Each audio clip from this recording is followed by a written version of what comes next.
O definitely it's a very expensive business. এটাতে একটা দল, বিশেষ করে কোনো দল চালাতে গেলে অনেক ধরনের খরচ আছে, এটা কোনো অ্যাভয়েড করা যায় না। আমি নিজে দেখেছি এবং আমি সেজন্য অ্যাভয়েড করেছি। অনেক নতুন দল আসছে আমার কাছে নেতৃত্ব দেওয়ার জন্য, আমি না করেছি বলে আমার সেই রকম টাকা নেই একটা দল চালাবার। আমি সংসারের টাকা দিয়ে আমি দল চালাবো, এটা হয় না। আর বেতনের টাকা দিয়ে দল চালানো খুব কঠিন। তো এটা ঠিক, এইটা কোনো ট্রান্সপারেন্সি নাই।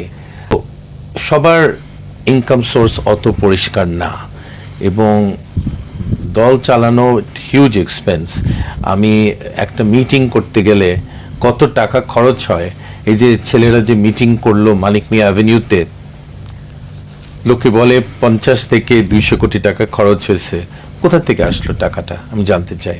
আর মানিক মিয়া অ্যাভিনিউতে কেন সরকার তাদেরকে একটা নিবন্ধিত না এই দলটি তাদেরকে এই অনুমতি কেন দিল, অনেক প্রশ্ন আছে। আর এতগুলি টাকা পেল কোথায়? সো টাকা বাংলাদেশ পলিটিক্সে হ্যাজ বিকাম আ ফ্যাক্টর। এটা আনফর্চুনেটলি শেখ হাসিনা এটাকে আরো ইম্পর্টেন্ট করেছে। টাকা দিয়ে অনেক কিছু চলে। নমিনেশন পাওয়া, নির্বাচনের সময় নমিনেশন বাণিজ্য যে হবে, এটাও তো আপনি এটা সম্বন্ধে ধারণা আছে। সব দলই করবে, তাদের নমিনেশন বিক্রি করবে, এটা দিয়ে তারা টাকা তুলবে। এটা it's become part of Bangladesh politics. অর্থনীতিতে ব্যাংকিং রিফর্ম ছিল ক্রিটিক্যাল। যারা ডিফল্টার তাদের, এটা হলো একসঙ্গে কাজ করতে হয়, অর্থমন্ত্রী একা পারে না। অর্থমন্ত্রী এবং আইনমন্ত্রী মিলে এটা করতে হয়। আইন উপদেষ্টা তো একটা ইউজলেস একটা লোক, সেকেন্ড ক্লাসও বলবো না, তাকে থার্ড ক্লাস একটা লোক বলবো। তার যোগ্যতা এই পজিশনের জন্য নাই। এবং যদি ব্যবস্থা করা যেত যে যারা ব্যাংক ডিফল্টার তাদের অ্যাসেট সিজ করার, তাড়াতাড়ি সিজ করার একটা ব্যবস্থা করা যেত, তাহলে ব্যাংক ডিফল্ট রেট এখন এটা চুঙ্গে যেত না। এখন কিন্তু হিস্টোরিক্যাল হাই ব্যাংক ডিফল্ট। আওয়ামী লীগের টাইমের চেয়ে বেশি এখন ব্যাংক ডিফল্ট। এটা কি করে হয়? মানে আমার প্রশ্ন হলো এটা কি করে হয়? তোমরা ব্যাংক ডিফল্টের প্রচুর অ্যাসেটস আছে, অ্যাসেট সিজ করা আমাদের আইনি ব্যবস্থায় কোনো সুযোগ নাই। এটা ঠিক না করলে কোনো ইমপ্রুভমেন্ট হবে না। Banks are critical to the private sector growth, they are just critical. And ব্যাংকসগুলির পুরো গভর্নেন্সে ডিফেক্টিভ হবে আমার জাস্ট ভিতরের আমার ধারণা। কারণ যারা দুর্নীতি করছে, অনির্বাচিত একটা গোষ্ঠী, তারা খুব সহজে ক্ষমতা ছাড়বে না আমার বিশ্বাস। তারা এই সুযোগটা নিবে, তারা 3-4 বছর দেশটাকে লুট করে তারপরে যদি শান্ত হয় তারা যাবে, তার আগে যাবে না। এটা সম্ভব না। খবর মানে আমার ওদের মধ্যে যে আলোচনা হয় এটা থেকে আমি যে শোনা যায় যে এটাই তাদের পরিকল্পনা। আমি অফিশিয়াল স্টেটমেন্টগুলি আমি বিশ্বাস করি না। আমি দেখবো এপ্রিলে দেখবো কি অবস্থা দাঁড়ায়, তারপরে বোঝা যাবে, ঠিক না? বেশি দিন তো বাকি নাই, করুক, দেখা যাক। অনেক কারণ পাওয়া যায় নির্বাচন না করার। দেখবো আমরা কি করে, তারা কোন পথে তারা যায় এখনো বোঝা যাচ্ছে না।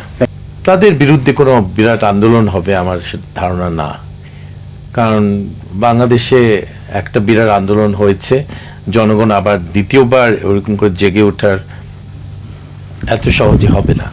তো এটা সমস্যা আছে, তো এটা সামাল দিতে পারবে তারা।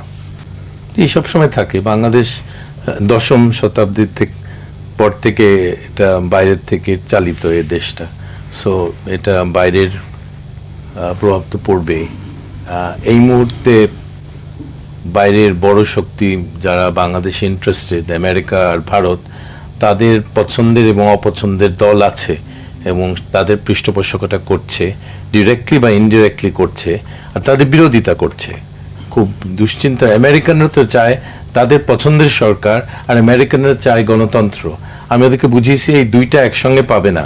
গণতন্ত্র চাও, না হলে তোমাদের পছন্দের সরকার চাও, দুইটা তুমি পাবে না।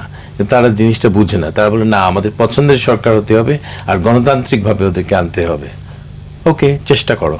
সো তাদের পছন্দের আর অপছন্দের দল আছে, যাদেরকে অপছন্দ করে তাদেরকে বিভিন্নভাবে তারা অসুবিধায় ফেলার চেষ্টা করছে, এখনো করছে। সো এটা তারা সেই দলটি রোধ করতে পারবে কিনা আমার সন্দেহ। তাদের সেরকম দক্ষতা এবং বুদ্ধি আছে কিনা দেখা যাক। আবার ডেফিনেটলি। এবং সবচেয়ে সমস্যা হলো যে নির্বাচনের সময় তারা কোন দল সুযোগ সুবিধা পায় এই সরকারের সেটা বোঝা যাচ্ছে না। মনে হয় এনসিপি পাবে, এবং সেটা একটা সরকারের দল, তারা বি টিম। এখন এটা এই সরকারের দ্বারা কতটুকু একটা সুষ্ঠু নির্বাচন পাওয়া যাবে এই ব্যাপারে আমাদের অনেকের সন্দেহ আছে। তাদেরও একটু চিন্তা করা উচিত। তাদের একটা এজেন্ডা আছে, তারা একটা দলকে বাংলাদেশে প্রতিষ্ঠিত করতে চায়, এবং বড় দল যেটা এখন আছে বিএনপি, এটাকে তুচ্ছ তাচ্ছিল্য করে এটাকে কোনো মতে সাইডলাইন করা তাদের উদ্দেশ্য। দেখা যাক তারা পারবে কিনা, আমার সন্দেহ, কিন্তু এই প্রচেষ্টা চলছে। তাদের বদনাম করছে এবং চেষ্টা করছে তাদেরকে বিভিন্নভাবে তাদেরকে আটকায় রাখতে। নির্বাচন একটা খুব জটিল প্রক্রিয়া হয় বাংলাদেশে। আমার এলাকায় আমি দেখছি 173টা ভোট কেন্দ্র, এগুলিকে দখল করা এবং দখল থেকে রক্ষা করা এটা খুব কঠিন কাজ। এবং সরকার যদি এই ব্যাপারে সিনসিয়ার না হয়, ইউ've had it, কোনো কিছু করার নাই। এটা জনগণ আপনার পক্ষে এটা কোনো ব্যাপার না। সরকারের একটা বড় ভূমিকা আছে, এবং আমি মনে করি যে এই সরকার doesn't come to the table with clean hands in the legal term. They have an agenda, and তাদের দ্বারা একটা ভালো নির্বাচন পাবেন না এই মুহূর্তে। তাই তো মনে হয় আমরা এই সুযোগটা, একটা ভালো কিছু করার একটা সুযোগ ছিল, এটা আমরা হারিয়েছি এই সরকারের অধীনে, এবং এরকম সুযোগ আর আমার মনে হয় না ভবিষ্যতে আসবে। কেন? এদের অদক্ষতা, এদের দেশ পরিচালনা, নিরামিষ দিয়ে বাংলাদেশ শাসন হয় না, এবং সবার কাছে ভালো মানুষ হওয়া যায় না। আমি আর